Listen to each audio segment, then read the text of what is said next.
How y'all doing today? My name is Charles Anderson. I'm running for mayor of New Orleans because I believe that the program is CeaseFire. If we retain it and expand it, we could cut gun violence by 50% in 4 years. So I've been challenged by people who've been asking me about my platform, about what is CeaseFire, and I'm going to do the best I can to explain it.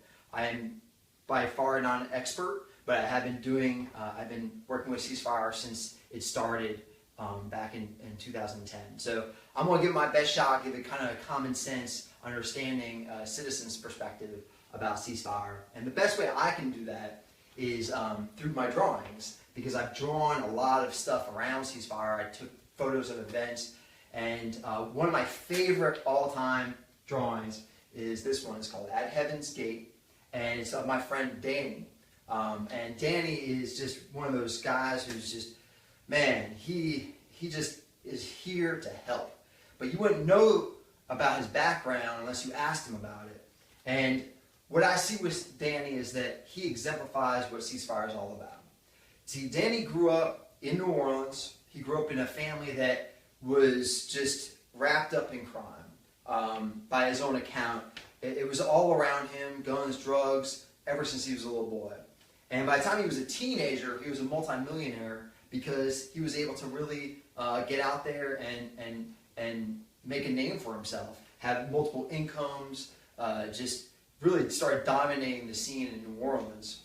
But all that changed when one of his good friends died, got killed and shot, and then Danny ended up going to jail on a gun charge. And in prison, he just started seeing his whole life in a different perspective. He saw that this was all kind of wrapped up and it was all rigged. The game was rigged. That no matter how much money he made, it was never going to be enough because there was all these fees and payments and people who he had to pay off. And so when he got out of prison, he decided he really wanted to change his life.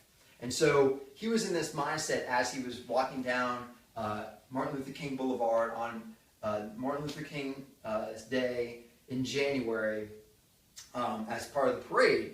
And at the corner of his eye, he sees these two guys starting to go at it. They start exchanging words, starting to become really violent. And meanwhile, there's all these kids around, bands are playing, there's politicians, preachers, policemen, but these guys didn't care about that. They were so in the zone of arguing and getting the better of each other. So Danny went up